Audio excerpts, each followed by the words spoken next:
ওই ন্যাংরা, দেখে চলতে পারছিস না? সরি দাদা, আমায় মাফ করবেন। আচ্ছা, তুই এইভাবে ন্যাংরাতে ন্যাংরাতে কোথায় যাচ্ছিস? দাদা, আমি এই রাধা গোবিন্দ মন্দিরেই যাচ্ছিলাম। কি তুই এইভাবে ন্যাংরাতে ন্যাংরাতে সিঁড়ি উঠতে না উঠতে মুখ থুবড়েই পড়ে যাবে। মন্দিরে যাবে।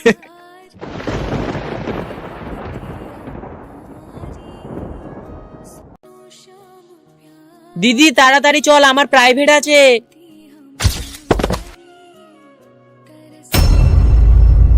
আমার লাঠিটা কেউ এনে দাও। কেউ কি আছো? আমার লাঠিটা এনে দাও। কি হয়েছে তোমার? আমায় একটু লাঠিটা তুলে দাও না প্লিজ। কেন, তোমার লাঠির কি প্রয়োজন? আসলে আমি আরে ইনি আবার কোথায় চলে গেলেন? আর আমার পা? আরে আমার পা তো একদম ভালো হয়ে গেছে। ইয়ে, হরে কৃষ্ণ, রাধে রাধে।